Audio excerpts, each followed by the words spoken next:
উত্তর কাশীপুর থানার অন্তর্গত চকমরিচা গ্রামের শিরিষতলায় যেখানে রাজ্জাক খানকে রীতিমতো গুলি করে খুন করা হয় সেই ঘটনাস্থল গতকাল যেটা দেখা গিয়েছিল, ফরেন্সিক বিশেষজ্ঞরা এসেছিলেন, তারা পরীক্ষা নিরীক্ষা করছেন। আজও যে চিত্র দেখা যাচ্ছে যে এখানে কিন্তু রীতিমতো মেটাল ডিটেক্টর নিয়ে কিন্তু পরীক্ষা নিরীক্ষা করা হচ্ছে।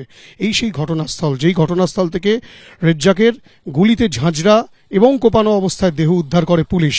এবং এই যে গোটা ঘটনায় এই রাজ্জাক খান, যিনি চালতাবেড়িয়া অঞ্চলের সভাপতি ছিলেন, তাকে যেভাবে খুন করেছে, কে বা কারা, দুষ্কৃতী কতজন ছিল, সেই বিষয়গুলো সুনিশ্চিত করার যেমন চেষ্টা চালানো হচ্ছে পুলিশের তরফ থেকে, তেমনই কিন্তু উত্তর কাশীপুর থানার পুলিশ তারা কিন্তু তদন্ত প্রক্রিয়ার পাশাপাশি যে বিভিন্ন রকম কল ডিটেলস, অর্থাৎ কিনা যে রাজ্জাক খানের ফোনে কার ফোন এসেছিল বা এইখানে টাওয়ার ডাম্পিং সিস্টেমের মাধ্যমে এখানে কোন কোন ফোন সচল ছিল, সেই বিষয়গুলো যেমন খতিয়ে দেখছে। তার পাশাপাশি যেটা একেবারে স্পষ্ট, ক্যামেরা পার্সন অভিজিৎ দত্তকে বলবো যে ছবি দেখাতে, যে তদন্তকারীরা তারা কিন্তু রীতিমতো মেটাল ডিটেক্টর নিয়ে এসেছেন এবং সেই মেটাল ডিটেক্টর দিয়েই কিন্তু পরীক্ষা নিরীক্ষার কাজ চলছে।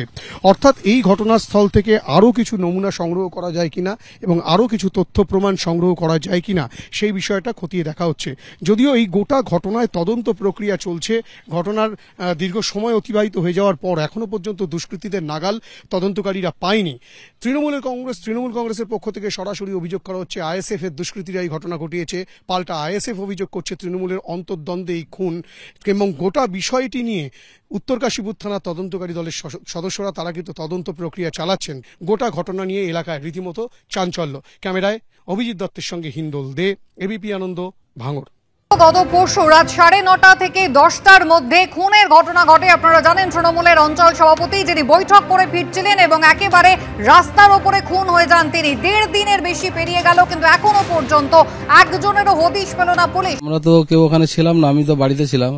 বাড়ি থাকার পরে যখন খবর পেলাম তখন আমি ওখানে গিয়ে দেখলাম, দেখার পরে যে আমার ভাই ওখানে পড়ে আছে, গুলিবিদ্ধ অবস্থা, সমস্ত শরীর, ব্রেন, মাথা তো পুরো গুলিতে ঝাঁঝরা করে দিয়েছিল।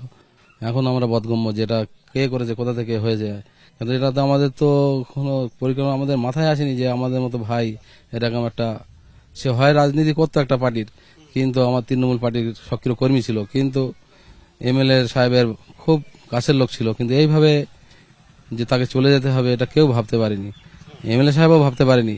তিনিও খুব মর্মাহত, সবাই মর্মাহত। এতে পুলিশ তো পুলিশের মতো ইনভেস্টিগেশন করছে। আপনারা কি মনে করছেন, এর আগে কি রাজ্জাককে কেউ কখনো হুমকি দিয়েছিল বা কোনো রকম আক্রোশ ছিল রাজ্জাকের প্রতি? না, ওনার কোনো শত্রু বা গ্রামের কোনো শত্রু বা আগে পূর্বে কোনো ওনার সঙ্গে ঝামেলা হয়েছে এরকম কিছু আমরা কোনোদিন শুনিনি বা জানিও নি, বা সেরকম কোনো খবর নেই আমাদের সঙ্গে বলিনি। আমাদের সঙ্গে এটাই বলতো যে আমি খুব ভালো আছি, সবাই আমাকে ভালোবাসে, সবাই আমাকে শ্রদ্ধা করে, আমি সবার সঙ্গে খুব হাসি মুখে কথা বলি, আমার শত্রু নেই। আমরা বলতাম যে ভাঙড়ে যা পরিস্থিতি, যেন একটু সাবধানে পার্টি ফাটিগুলো একটু ঠিকঠাকভাবে করো। বলেন না ভাই, আমরা সবার সঙ্গে সুন্দরভাবে আমরা মানে ওঠা বসা করি, সবার সঙ্গে ভালো ব্যবহার করি, আমাদের সেরকম কিছু নেই কেউ ক্ষতি করবে।